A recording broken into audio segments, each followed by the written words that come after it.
Hello everyone, स्वागत है आप सभी का ऑनलाइन स्टडी में। आज की इस वीडियो में हम बात करने वाले हैं बिहार दरोगा मुख्य परीक्षा के मॉक टेस्ट का डे 64। आई होप कि फ्रेंड्स आप लोगों ने बाकी के पार्ट्स को जरूर देखा होगा। नहीं भी देखा है तो इस वीडियो के नीचे डिस्क्रिप्शन को आप चेक कर लीजिएगा, वहाँ पे सारी वीडियो की लिंक एक साथ मिल जाएगी। इस वीडियो में हम लोग टोटल 50 क्वेश्चन के बारे में डिस्कस करते हैं, जो कि पूर्णतः बीपी एसएससी के पैटर्न पे बनाया गया। तो आप इस वीडियो को कंप्लीटली एंड तक देखिए और लास्ट में अपना स्कोर नीचे कमेंट करके बताइए कि आपने कितना स्कोर किया। तो चलिए फ्रेंड्स, इस वीडियो को शुरू करते हैं। तो फ्रेंड्स, आज की इस वीडियो का फर्स्ट क्वेश्चन आपके स्क्रीन पे है। भारत का कौन सा क्षेत्र एक समय अवंती के नाम से जाना जाता था? हमेशा की तरह प्रत्येक क्वेश्चन के लिए आपको 5 सेकंड टाइम मिलेगा, तो आपका समय शुरू होता है अब।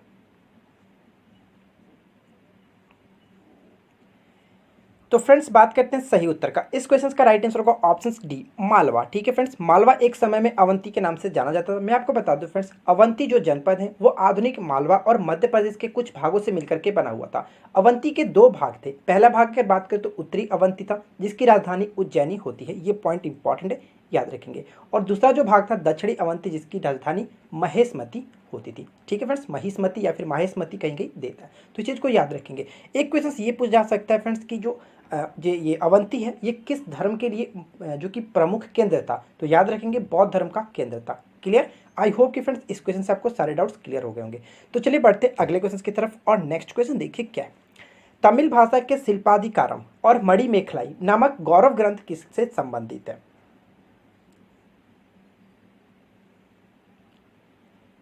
तो बात करते हैं सही उत्तर का। इस क्वेश्चन का राइट आंसर होगा ऑप्शन नंबर बी, हिंदू धर्म। ठीक है फ्रेंड्स, शिल्पाधिकारम और मणिमेखलाई जो है वो गौरव ग्रंथ काफी फेमस है और ये हिंदू धर्म से संबंधित है। अगर बात करें फ्रेंड्स शिल्पाधिकारम की रचना किसने की थी, तो इलांगो अडिगन के द्वारा ये की गई थी, जिसमें कोलवन, कनंगी और माधवी नामक एक वेश्या की कथा है। और अगर बात करें कि मणिमेखलाई, तो देखिए फ्रेंड्स, मणिमेखलाई जो नामक ग्रंथ की रचना ये सतनार के द्वारा की गई थी, जिसमें क्या बात की गई है कि कोवलान और जो आपने ऊपर में देखा था, इसमें कोवलान और ये कनंगी नामक जो और ये माधवी के नाम की जो वेश्या जो थी, उनकी ये कथा थी। और इसमें उनके मिलन से जो उत्पन्न पुत्री थी, उनका नाम था मणिमेखलाई। तो इसके बारे में ये कथा दी गई है। तो इन दोनों पॉइंट्स को आप याद रखेंगे, काफ़ी फेमस होता है। ठीक है, चलिए आगे बढ़ते हैं। और थर्ड क्वेश्चन देखिए क्या है। क्वेश्चन बनता है कि अंतिम कुतुब शाही सुल्तान अबुल हसन था, और कारण में दिया गया कि 1687 ईस्वी में मुगलों ने गोलकुंडा को अपने साम्राज्य में मिला लिया था। अब आपको बताना है कि इनमें से कौन सा जो ऑप्शन होगा बिल्कुल करेक्ट हो जाएगा। देखिए फ्रेंड्स, बात करेगा राइट आंसर का, तो इसका करेक्ट आंसर होगा ऑप्शन ए, यानी कि ए तथा आर दोनों सही है और आर ए का सही व्याख्या। अंतिम जो कुतुब शाही सुल्तान था वो बिल्कुल करेक्ट है कि अबुल हसन था। और आपको पता है फ्रेंड्स, मैंने कई बार बताया कि जो औरंगजेब था उसने 1685 ईस्वी में जो कि बीजापुर को और 1687 ईस्वी में गोलकुंडा को अपने साम्राज्य में मिला लिया था। तो इन दोनों क्वेश्चन का राइट आंसर, सॉरी दोनों ऑप्शन जो कि बिल्कुल करेक्ट है और आर ए का सही व्याख्या, ऑप्शन नंबर ए राइट हो जाता है। क्लियर? फ्रेंड्स, अगर आपको ये वीडियो पसंद आ रही हो तो वीडियो को जरूर लाइक करें और साथ ही साथ अपने दोस्तों के साथ भी शेयर करें, अपने फेसबुक ग्रुप पे, व्हाट्सएप ग्रुप पे, जहाँ भी आपके फ्रेंड्स बिहार एसआई मेंस की प्रिपरेशन कर रहे हैं उनको जरूर शेयर करें। और चैनल को अगर आपने सब्सक्राइब नहीं कर रखा है तो आपसे रिक्वेस्ट है कि चैनल को सब्सक्राइब करके नोटिफिकेशन बेल को ऑन कर लीजिए, क्योंकि यहाँ पे जो मैं आपको सेट करा रहा हूँ वो काफ़ी इंपॉर्टेंट है। चुनिंदा प्रश्नों के साथ आपके साथ प्रस्तुत होता हूँ। तो चलिए बात करते हैं फोर्थ क्वेश्चन की। देखिए नेक्स्ट क्वेश्चन क्या दिया गया।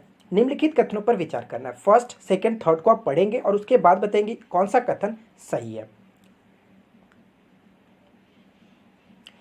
तो चलिए फ्रेंड्स, एक एक करके सारे पॉइंट्स को डिस्कस करते हैं। सबसे पहला पॉइंट क्या है कि संगोली की संधि 1816 में अंग्रेजों और गोरखाओं के बीच हुई थी। इसमें कोई दिक्कत नहीं, बिल्कुल करेक्ट है कि संगोली की संधि 1816 में हुई थी। और किनके बीच हुई थी, तो अंग्रेजों और गोरखाओं के बीच हुई थी। और इसी के साथ साथ प्रथम अंग्र जो नेपाल युद्ध था 1814 से 1816 का अंत हुआ था, यानी कि संगोली के संधि के तहत। क्लियर? फर्स्ट पॉइंट बिल्कुल करेक्ट है।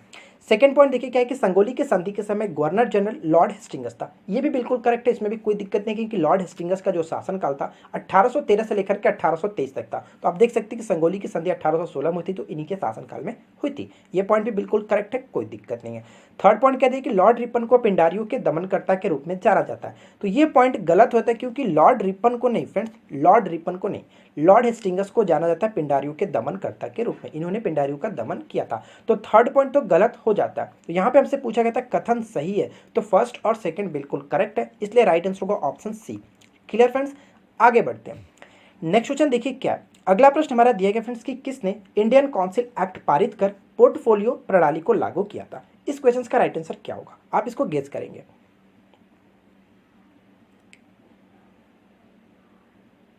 तो बात करते हैं फ्रेंड्स सही उत्तर का। इस क्वेश्चन का राइट आंसर क्या है? इस क्वेश्चन का राइट आंसर होगा ऑप्शन नंबर, जो कि बिल्कुल करेक्ट है, Lord Canning. Option D right हो जाता है। ठीक है फ्रेंड्स, ऑप्शन डी बिल्कुल करेक्ट होगा। अब मैं एक चीज़ आपको बता दूं, बाकी ऑप्शंस के बारे में अगर देखें तो देखिए फ्रेंड्स, अच्छा सबसे पहले तो आपको ये बता दूं कि ये जो पारित हुआ था वो कब हुआ था।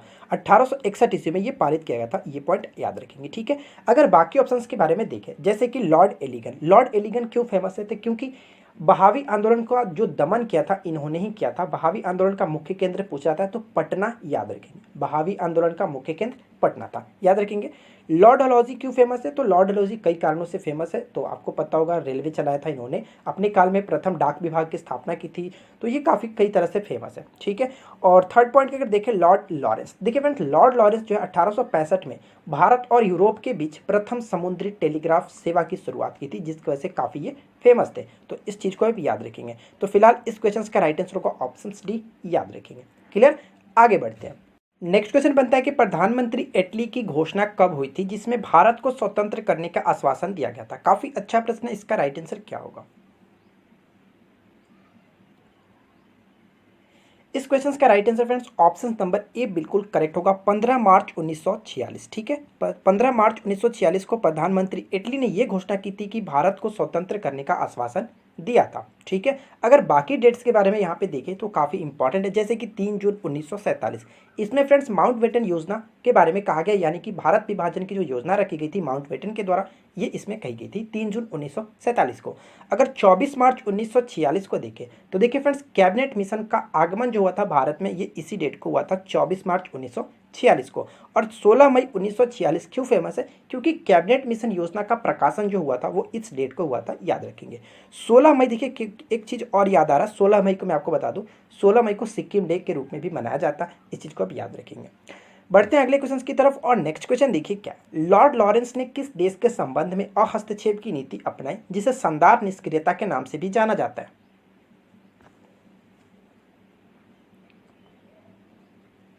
इस क्वेश्चन का राइट आंसर है ऑप्शन नंबर ए, अफगानिस्तान। ठीक है फ्रेंड्स, ऑप्शन ए बिल्कुल करेक्ट आंसर होगा। लॉर्ड लॉरेंस ने फ्रेंड्स अफगानिस्तान के यानी अफगानिस्तान देश के साथ हस्तक्षेप की नीति अपनाई थी, जिसे शानदार निष्क्रियता का नाम दिया गया था। ये पॉइंट इंपॉर्टेंट है, याद रखेंगे। अगर लॉर्ड लॉरेंस के बारे में बात करें कुछ और इंपॉर्टेंट पॉइंट, तो जैसे याद रखेंगे, उड़ीसा में 1866 में अकाल आया था इन्हीं के शासनकाल में।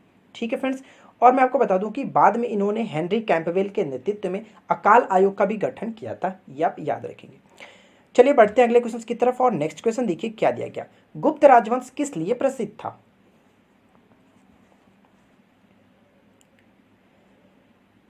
तो राइट आंसर होगा ऑप्शन ए, कला और स्थापत्य के लिए काफी फेमस था गुप्त राजवंश। आपको पता होगा फ्रेंड्स कि जो मंदिर बनाने की कला का जन्म हुआ था वो गुप्त काल से ही हुआ था, और सांस्कृतिक में काफ़ी उपलब्धि होने के कारण ये गुप्त साम्राज्य को या फिर गुप्त वंश को कह सकते हैं, गुप्त काल को कह सकते हैं, जो कि स्वर्ण युग के नाम से जाना जाता है, यानी कि भारतीय इतिहास का स्वर्ण युग कहा जाता है गुप्त साम्राज्य को।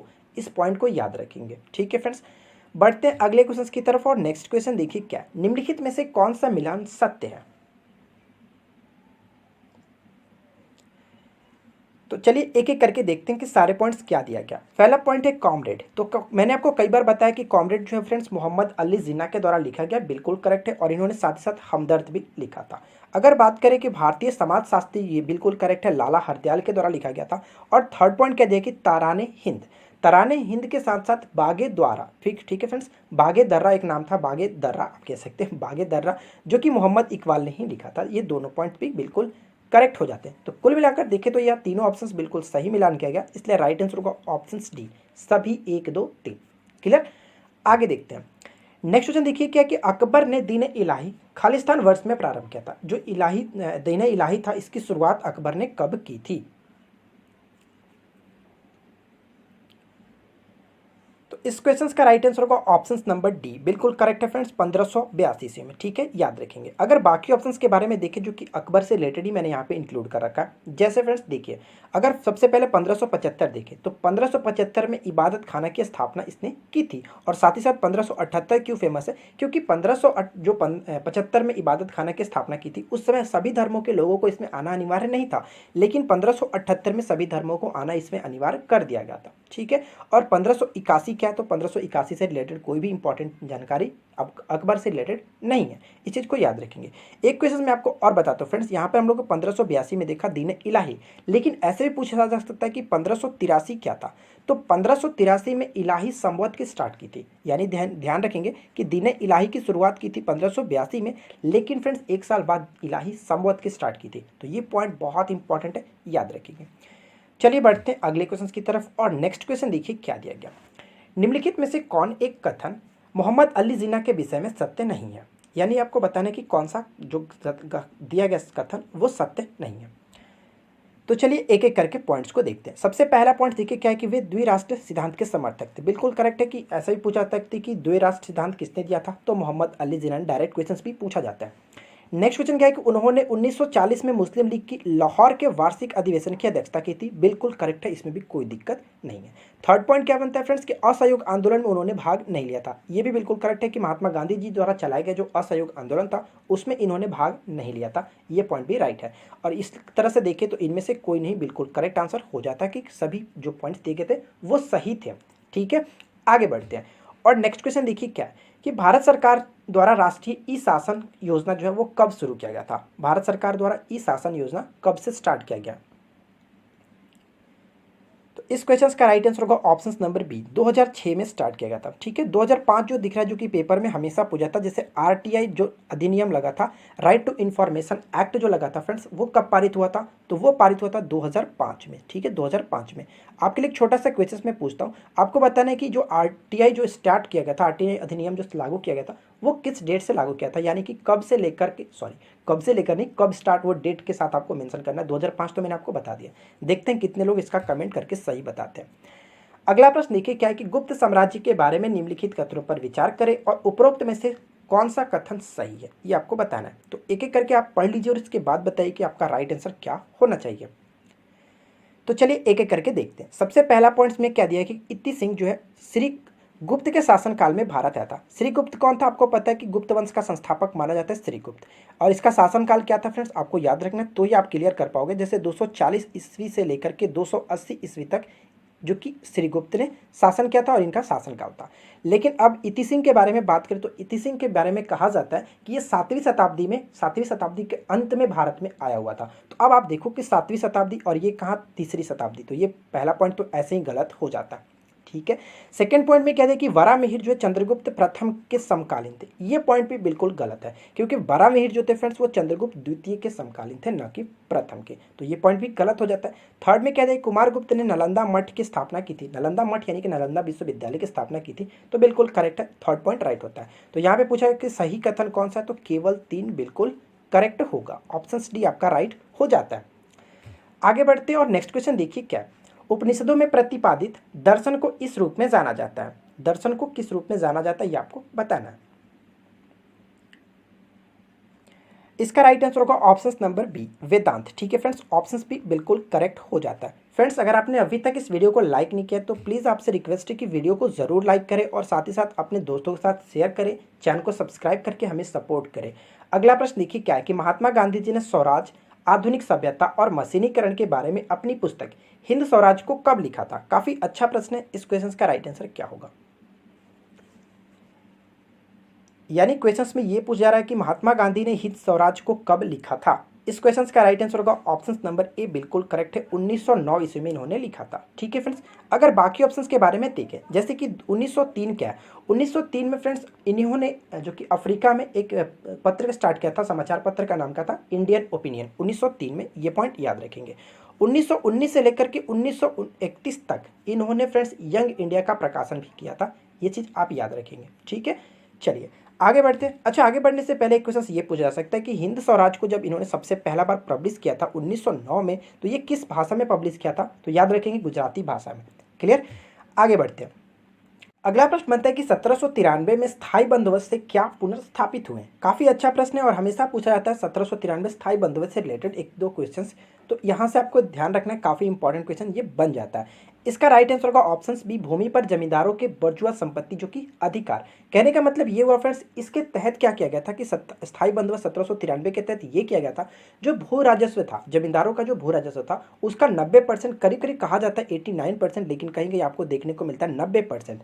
अब अगर इसको फ्रैक्शंस में देखें तो आपको ध्यान रखना है 10/11 जो भाग था, 10/11 भाग कंपनी को और लगभग 10% यानी 1/11 भाग अपने पास रखना होता था। इस क्वेश्चन का राइट आंसर है ऑप्शन बी। और लॉर्ड कर्नवालिस के शासनकाल में ये स्थायी बंदोबस्त लगा था 1793 में। एक क्वेश्चन और आप याद रखो, भारत में नागरिक सेवा के जनक के रूप में जो कि लॉर्ड कर्नवालिस को ही जाना जाता है, ये पॉइंट भी इंपॉर्टेंट हो जाता है। नेक्स्ट क्वेश्चन क्या बनता है कि चमेली देवी जैन पुरस्कार किस क्षेत्र में उत्कृष्ट कार्य करने वाले लोगों को दिया जाता है? One of the most important question है, क्या होगा इसका राइट आंसर? तो फ्रेंड्स बात करते हैं सही उत्तर का। देखिए, चमेली देवी जैन पुरस्कार के संबंध के बारे में बात करें तो ये पुरस्कार स्टार्ट किया गया था फ्रेंड्स 1980 ईस्वी में। किसके द्वारा? मीडिया फाउंडेशन के द्वारा। किस कारण के लिए? तो पत्रकारिता के क्षेत्र में जो महिलाएं हैं उनको प्रदान करने के लिए, पत्रकारिता के क्षेत्र में महिलाओं को प्रदान करने के लिए मीडिया फाउंडेशन ने इसको 1980 में स्टार्ट किया था। ये पॉइंट याद रखेंगे। तो किस क्षेत्र में दिया था? पत्रकारिता के क्षेत्र में, और ये सिर्फ महिला जो मीडिया पत्रकार होती हैं उनको दिया जाता है। तो ऐसे में बात ये आता है कि फर्स्ट विनर इसकी कौन रही? तो फर्स्ट विनर का नाम अगर बात करें तो नीरजा चौधरी, जिनको फर्स्ट ये प्राइज़ मिला था 1981 में, और इसका स्टार्टिंग कब किया था? तो 1980 में स्टार्ट किया गया था। ये दोनों पॉइंट याद रखेंगे। क्लियर? बढ़ते हैं अगले क्वेश्चन की तरफ। अगला प्रश्न दिया गया, किसने कहा था आलोचना और स्वतंत्र चिंतन एक क्रांतिकारी की दो विशेषताएं? काफी अच्छा प्रश्न है। क्वेश्चन का राइट आंसर क्या होगा? इस क्वेश्चन का राइट आंसर है friends option number A, Bhagat Singh ने यह बात कही थी। ठीक है फ्रेंड्स, यह कथन भगत सिंह ने अपनी जेल यात्रा के दौरान विभिन्न पत्र व्यवहारों में कही थी कि आलोचना और स्वतंत्र चिंतन एक क्रांतिकारी की दो विशेषताएं। ठीक है, ऑप्शन नंबर ए राइट हो जाएगा। भगत सिंह को फांसी कब दी गई थी? तो आपको बताना है फ्रेंड्स नीचे कमेंट करके। मैं आपको डेट बताता हूँ 23 मार्च, लेकिन आप ईस्वी बताएंगे। ठीक है, चलिए आगे बढ़ते हैं और नेक्स्ट क्वेश्चन देखिए क्या है। लोकसभा में राज्यों के कुल सदस्यों का संख्या कितनी होती है? काफ़ी अच्छा प्रश्न है। इसको आपको बताना है कि लोकसभा में राज्यों के कुल सदस्यों की संख्या आपको बताना है।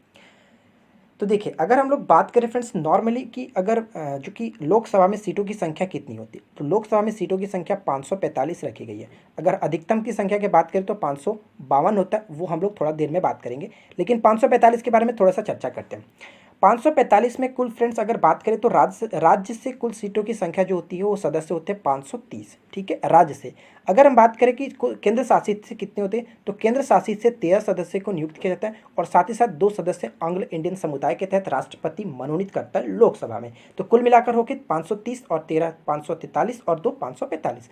अगर 552 के बारे में हम लोग बात करें तो सेम टू सेम 530 ही होते हैं राज्यों से जो कि सदस्य चुने जाते हैं।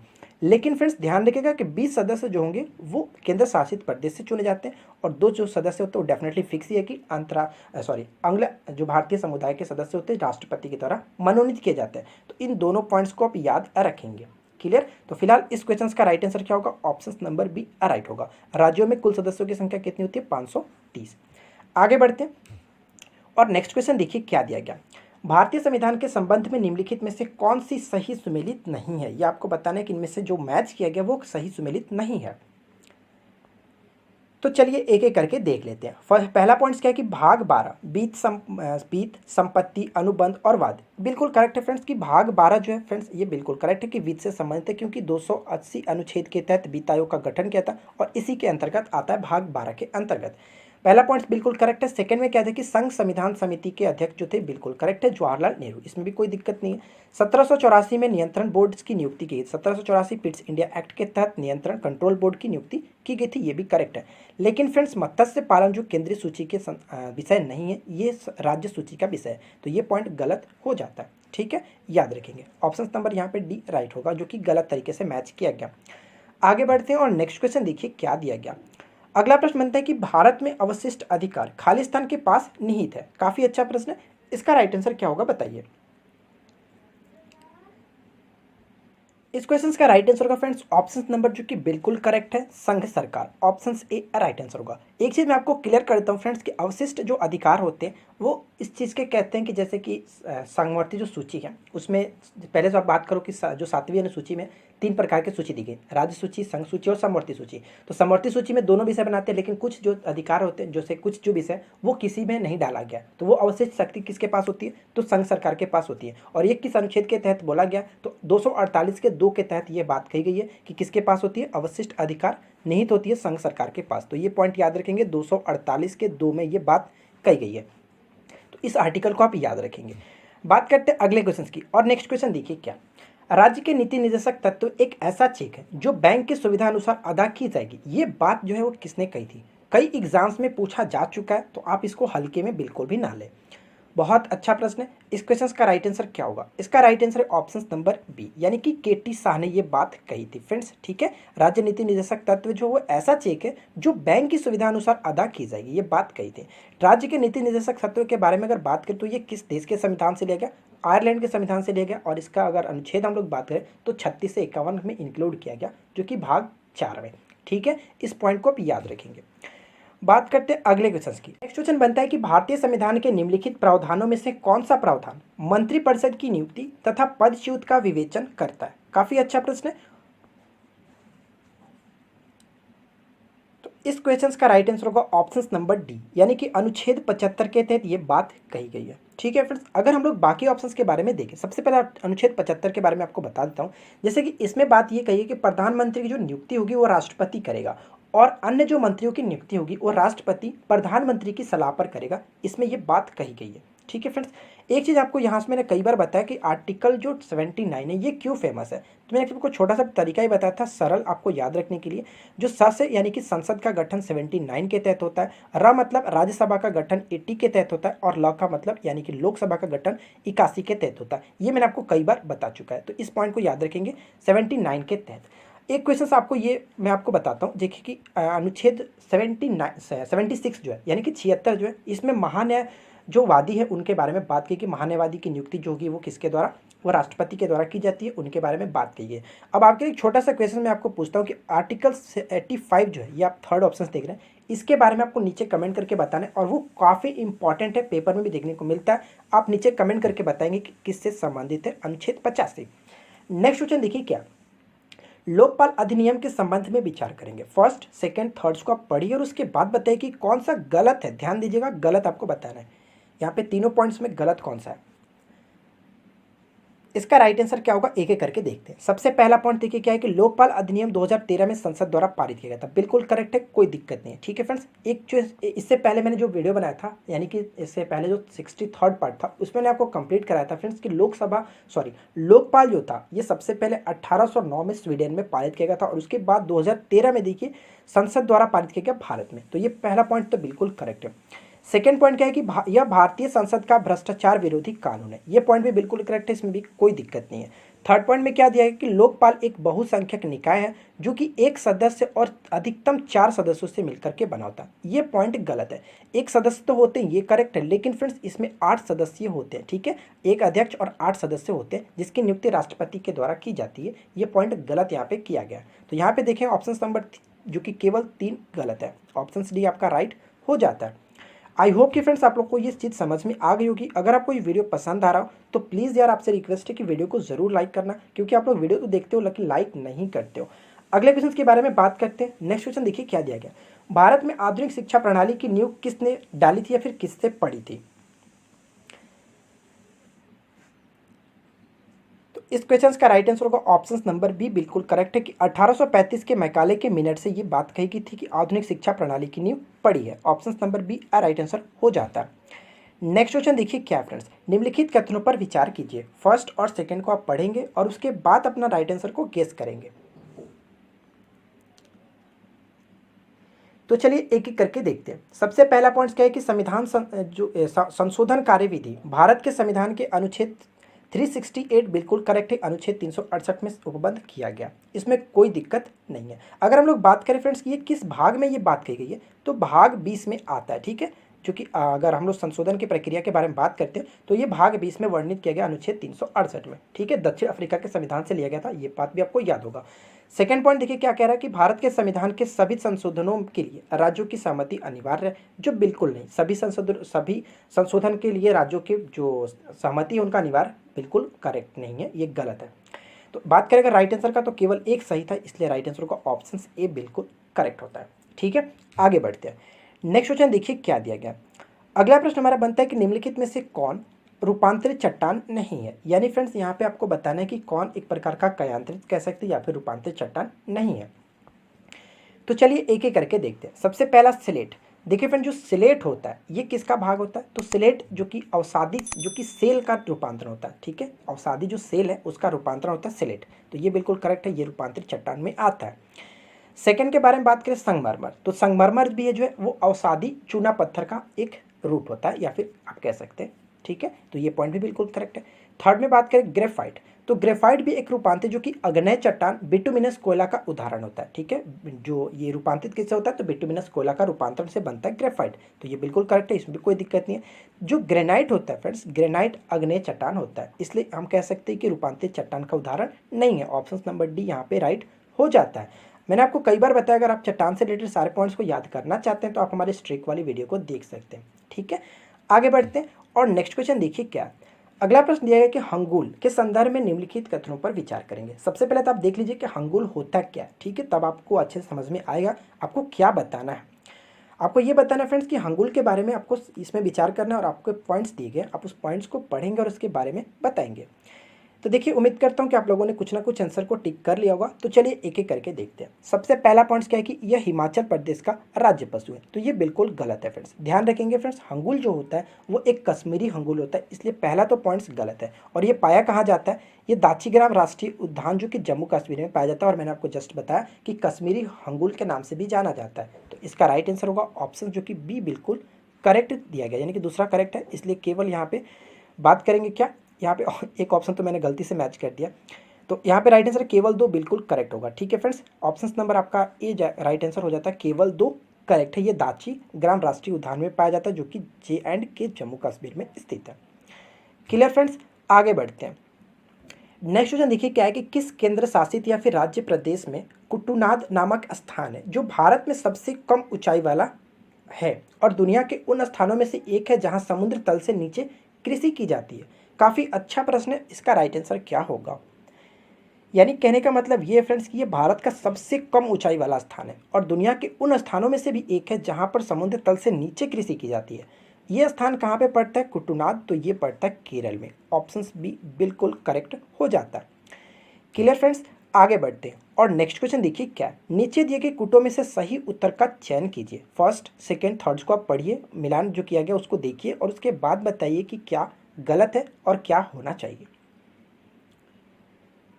तो चलिए एक एक करके देखते हैं। यहाँ पर हम लोगों ने कई बार डिस्कस भी किया है फ्रेंड्स कि सारामती बिल्कुल करेक्ट है कि नागालैंड की सबसे ऊंची चोटी। मैंने आपको कई बार बताया भी था, इसलिए बोलता हूँ कि आप ध्यान से मेरी बातों को सुने, जो भी मैं पॉइंट्स बताता हूँ वो इंपॉर्टेंट ही होता है। तो यहाँ पे देखिए बिल्कुल करेक्ट है, सारामती नागालैंड की सबसे ऊँची चोटी है, कोई दिक्कत नहीं है। नंदा देवी जो है ये जम्मू कश्मीर की नहीं उत्तराखंड की, तो ये पॉइंट गलत होता है। उत्तराखंड की सबसे ऊँची चोटी नंदा देवी होता है।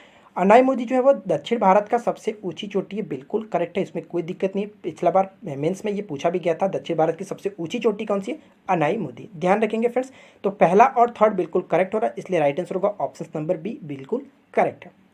आगे बढ़ते हैं और नेक्स्ट क्वेश्चन देखिए क्या दिया गया। अगला प्रश्न बनता है कि निम्नलिखित में से कौन सा कथन सत्य है? यानी कि फर्स्ट, थर्ड, आप सेकंड जो भी दिया गया पढ़िए और उसके बाद बताइए कि क्या होगा। यहाँ पे तो एक क्वेश्चन मैंने सेम टू सेम वही मैच कर दिया गया। अच्छा कोई बात नहीं, थोड़ा सा मिसप्रिंट होता है। चलो बात करते हैं एक एक पॉइंट्स के बारे में। तो पहला पॉइंट तो आपने देख ही लिया, इसमें कोई दिक्कत नहीं है। सेकंड देखिए क्या, कुचिकल झरना कर्नाटक राज्य में स्थित है, क्या ये सही है? बिल्कुल सही है, इसमें भी कोई दिक्कत नहीं, कुचिकल झरना कर्नाटक राज्य में पड़ता है। ठीक है फ्रेंड्स, थर्ड पॉइंट में कह दिया कि इगाजू फॉल्स अर्जेंटीना में स्थित है। ठीक है, ये पॉइंट भी बिल्कुल करेक्ट है, इसमें भी कोई दिक्कत नहीं, इगाजू फॉल्स अर्जेंटीना में स्थित है। अर्जेंटीना की राजधानी क्या होती है? मैं आपको बता देता हूँ, अर्जेंटीना की राजधानी ब्यूनस आयर्स होती है। अब आप नीचे कमेंट करके बताएंगे कि ये किस नदी के किनारे बसा है। जो अर्जेंटीना की राजधानी ब्यूनस आयर्स है वो किस नदी के किनारे बसा हुआ है। तो कुल मिलाकर देखें तो फ्रेंड्स यहाँ पे तीनों ऑप्शंस बिल्कुल करेक्ट दिए गए थे, इसलिए राइट आंसर होगा ऑप्शन डी, सभी 1, 2, 3। ठीक है, आगे बढ़ते हैं और नेक्स्ट क्वेश्चन देखिए क्या है। विरहोर का शाब्दिक अर्थ क्या होता है? विरहोर जो है इसका शाब्दिक अर्थ क्या होता है? तो बात करते हैं सही उत्तर का। इस क्वेश्चन का राइट आंसर का मतलब फ्रेंड्स विरहोर का मतलब होता है जंगल का आदमी। ऑप्शन ए राइट हो जाएगा। नेक्स्ट क्वेश्चन क्या बनता है कि किसी देश का अपनी मुद्रा के अवमूल्यन का प्रमुख उद्देश्य क्या होता है? काफ़ी अच्छा प्रश्न है, ये कई बार एग्जाम्स में रिपीट हुए हैं फ्रेंड्स, ये बहुत ही ज़्यादा इंपॉर्टेंट क्वेश्चन है, तो इस चीज़ को याद रखेंगे। कहने का मतलब क्या हुआ, किसी देश का अपनी मुद्रा के अवमूल्यन का प्रमुख उद्देश्य क्या होता है? इसका राइट आंसर होगा निर्यात को प्रोत्साहित करना, इसका राइट आंसर हो जाएगा। ऑप्शन डी बिल्कुल करेक्ट होता है। नेक्स्ट क्वेश्चन क्या है कि डियर मनी का किस प्रकार से संबंध है? जो डियर मनी है वो किसका संबंध किससे संबंधित होता है? इसका राइट आंसर क्या होगा? इसका करेक्ट आंसर है ऑप्शन बी, यानी कि ब्याज की उच्च जो दर होती है उसको डियर मनी का कहते हैं। डियर मनी यानी कि ब्याज में उच्च दर। ठीक है, आगे बढ़ते हैं। अगला क्वेश्चन बनता है कि हिंदू वृद्धि दर किससे संबंधित है? काफी अच्छा प्रश्न है। हिंदू वृद्धि दर किससे संबंधित होता है?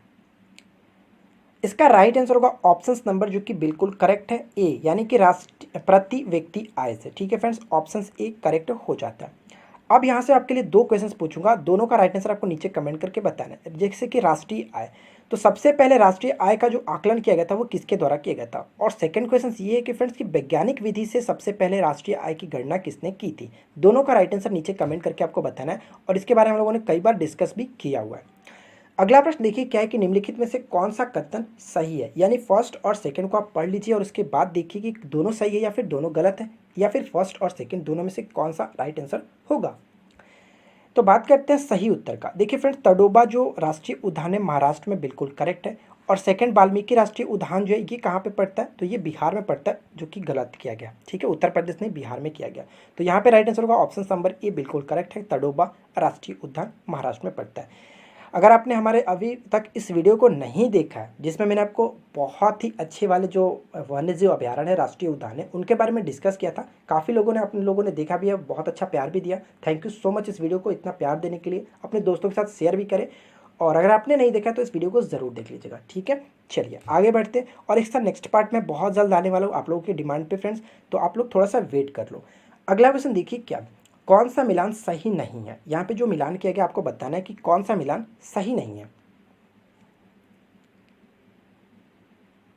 तो चलिए एक एक करके देखते हैं। जैसे पहला पॉइंट देखिए, चंद्रताल जो आर्द्र भूमि है ये बिल्कुल करेक्ट है, हिमाचल प्रदेश में पड़ता है। पंगोंग जार जो कि जम्मू कश्मीर में, ये भी बिल्कुल करेक्ट है। पिछौला झील राजस्थान में पड़ता है, बिल्कुल करेक्ट है, इसमें भी कोई दिक्कत नहीं। कोलेरू जो आर्द्र भूमि ये कर्नाटक में नहीं आंध्र प्रदेश में पड़ता है, यहाँ पे गलत हो जा रहा है, ऑप्शन डी राइट हो जाता है। ठीक है, सही नहीं है, सुधार कर लेंगे। और नेक्स्ट पॉइंट देखिए क्या है, बोरी वन्यजीव अभ्यारण्य किस प्रदेश में स्थित है? वन्य जीव अभ्यारण्य से रिलेटेड तो क्वेश्चंस मैं आपको इतने सारे करा दूंगा कि पेपर में अब बस आप देखते ही टिक करोगे।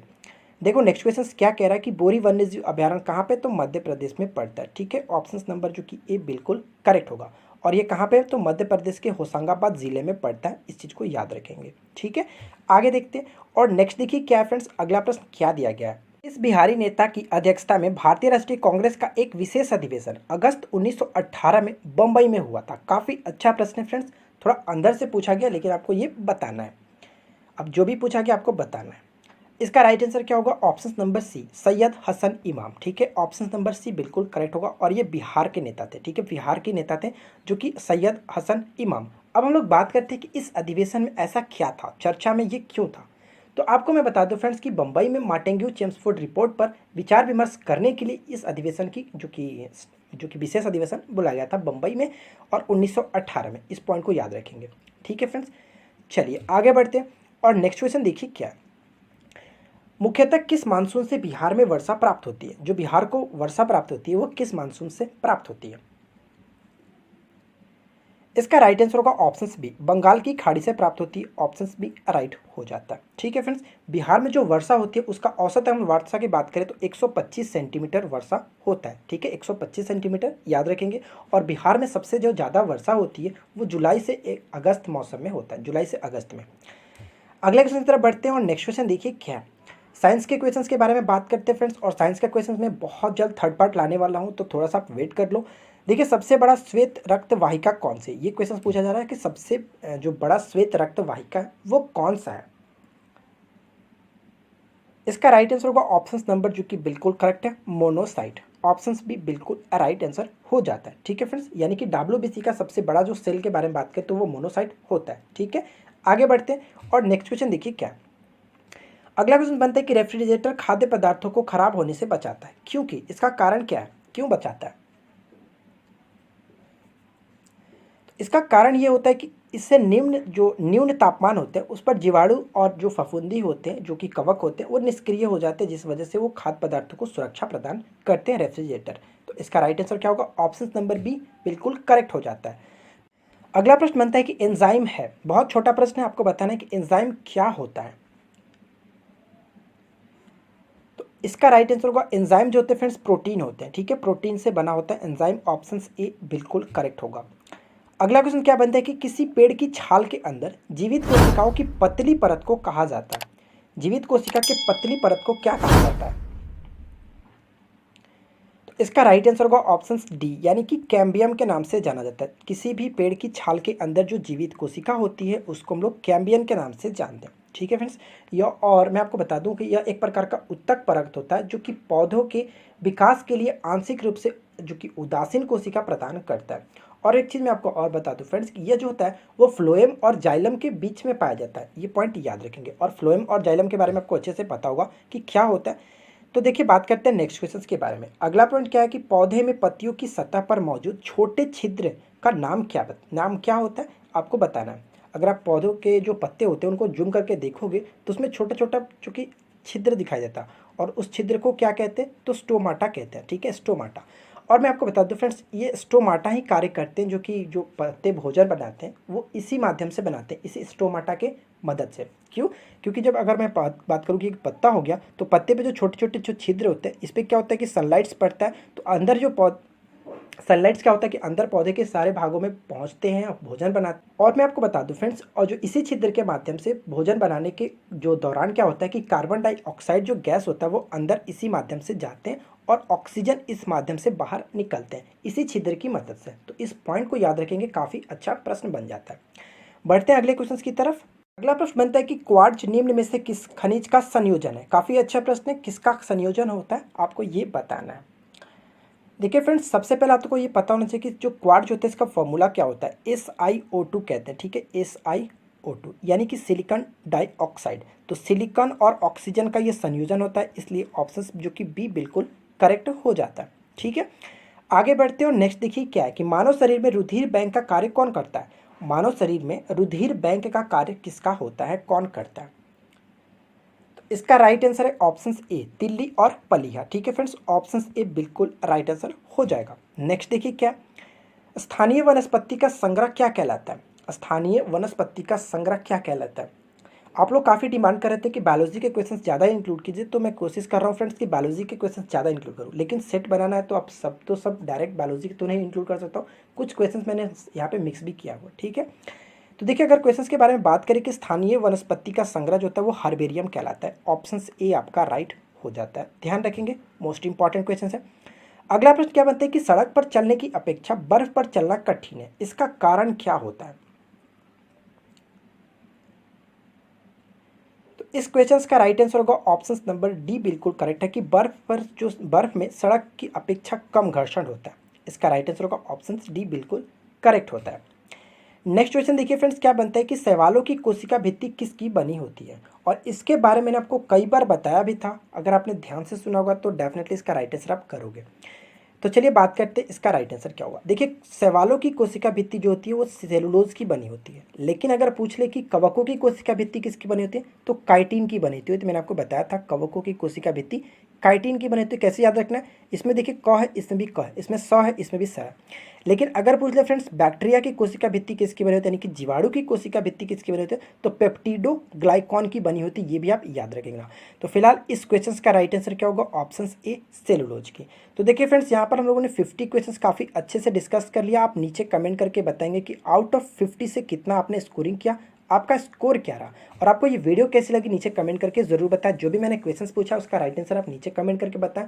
अगला क्वेश्चन आपका क्योंकि क्यूज क्वेश्चन है, आपको नीचे कमेंट करके इसके बारे में बताना है। किस संवैधानिक संशोधन द्वारा अरुणाचल प्रदेश को राज्य का दर्जा प्रदान किया गया था? आप इसके बारे में जितना अच्छे से एक्सप्लेन करेंगे मुझे बहुत अच्छा लगेगा आपको कमेंट को देखने में। तो आप जरूर इसके बारे में जितना अच्छे से एक्सप्लेन कर सकते हैं सारे ऑप्शंस को बताएंगे।